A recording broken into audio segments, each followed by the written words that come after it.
प्रयत्न केला। त्याच्यावेळी खाली जो डॅम होणार होता त्या डॅम मध्ये त्या रस्त्याचं पत्रकार सर्वेक्षण केलं होतं। त्या डॅम असल्यामुळे तो रस्ता काढता येत होता, परंतु आता मी विधानसभेला निवडून गेल्या हा रस्ता चालू राहावा म्हणून पहिल्यांदा मी त्याची बैठक बोलली 21/5/2025 रोजी। मी आदरणीय शिवेंद्रराजे भोसले यांच्या हाताखाली बैठक घ्यायला लावली, जे सार्वजनिक बांधकाम मंत्री आहेत, आणि हा रस्ता व्हावा त्यासाठी राजापूरला जोडणारा काजळे गडद रस्त्यासाठी आपण एक बैठक लावली।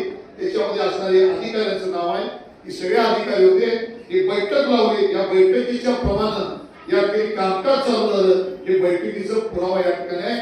मी स्वस्थ बसणारा कार्यकर्ता आहे।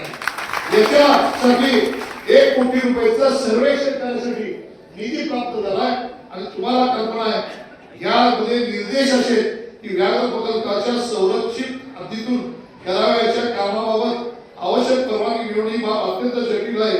या प्रक्रियेला तज्ञ यंत्रणा नेमून विशेष प्रयत्न करण्याच्या संदर्भात तसेच प्रस्तावित घाट बांधणीकरिता आवश्यक असलेल्या सर्व परवानग्या या लवकरात लवकर प्राप्त करून घेण्याच्या दृष्टीने विशेष नियोजन करून या प्राप्त होतात सदर घाट रस्त्याची कामाचे अंदाजपत्रक तयार करण्यात यावे व पुढील कारवाई करण्यात यावी हे मंत्रालयात भेटून प्रोसिजर आहे।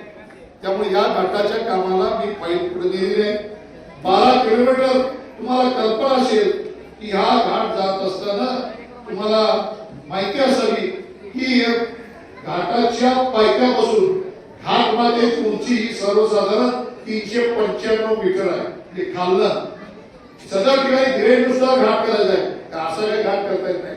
त्यामुळे घाट करायचा असेल तर ते 10 ते 12 किलोमीटर लांबी होणे अपेक्षित असून हा संपूर्ण घाट वन विभागाच्या हद्दीतून जात असल्याने हा काही व्याघ्र प्रकल्पातून जात असल्याने या पुढच्या सगळ्या कारवाई करायच्या। तर जी कारवाई करायची आहे ती मीटिंगची प्रोसिजर झाली, सर्वेक्षण झालं आणि त्या ठिकाणी त्या घाट करायसाठी प्रकल्पक असणाऱ्या माणसांची नेमणूक सुद्धा या ठिकाणी करण्यात आली। डीपीआर करायचं काम सुरू आहे।